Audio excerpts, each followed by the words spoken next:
रोहित आर्या से जुड़ी एक बड़ी जानकारी सामने आ रही है। पिछले साल रोहित आर्या भूख हड़ताल पर चला गया था, जहां वो बीमार पड़ गया। उसके बाद उसे अस्पताल में भर्ती कराया गया। उस वक्त रोहित की पत्नी अंजलि आर्या ने मीडिया से खास बातचीत करते हुए कहा था कि तत्कालीन सरकार उनके पति के करोड़ों रुपए के कर्ज को चुकाया नहीं है। इससे पहले रोहित मंत्रालय में भूख हड़ताल पर गया था। पत्नी के मुताबिक वहां मंत्री रोहित के पास आए थे, उन्होंने वादा किया था लेकिन उन्होंने कुछ भी नहीं किया। उस वक्त रोहित की पत्नी ने कहा कि अगर मेरे पति मर भी गए तो मैं किसी को नहीं छोड़ूंगी। दीपेश मेरे सहयोगी जुड़ गए हैं तमाम जानकारी के साथ। दीपेश, ये रोहित आर्या की मानसिक हालत ठीक थी? इस बारे में क्या कह रहे हैं लोग, डॉक्टर्स, रिश्तेदार? और जो उनकी पत्नी का स्टेटमेंट है वो तो कर्ज से जुड़ा हुआ है। क्या ये पूरा मामला वहीं जाकर टिकता है?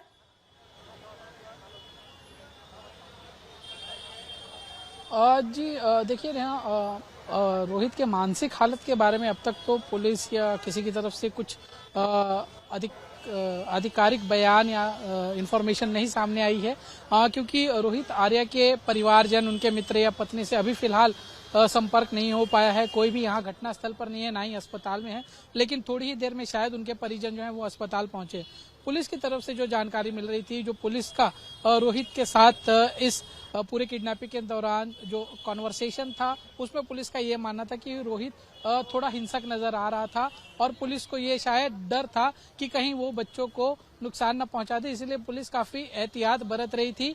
और जो अभिभावक थे, बच्चों के अभिभावक थे, या जो स्टूडियो इस बिल्डिंग में काम करने वाले लोग थे, उनसे भी जब पूछा तब वो भी रोहित आर्या को नहीं जानते थे। अभी 5 दिन पहले से ही रोहित आर्या यहाँ पर बच्चों को बुलाकर ऑडिशन ले रहा था। आज 6ठा दिन था और आज जब बच्चे खाना खाने घर नहीं गए, जब उनके अभिभावक यहाँ पर पहुंचे, तब इस पूरे मामले का खुलासा हुआ। तब उनको पता चला कि उनके बच्चे किडनैप कर लिए गए हैं और वो रोहित आर्या उनके बच्चों को छोड़ नहीं रहा है। जिसके बाद मुंबई पुलिस को इत्तला दी गई और फिर पुलिस ने आगे ये अपना ऑपरेशन किया। किससे ये बातचीत करना चाहता था, किससे अपनी मांगे रखना चाहता था, किस तरह का नेगोशिएशन चाहता था, ये डिटेल सामने आई है?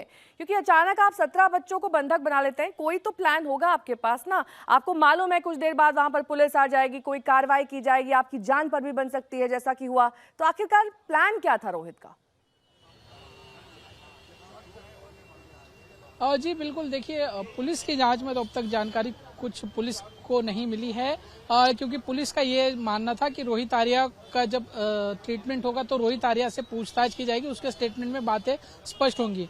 लेकिन रोहित आर्या की मृत्यु हो गई, जिसकी वजह से पुलिस के सामने कई सवाल अधूरे रह जाएंगे।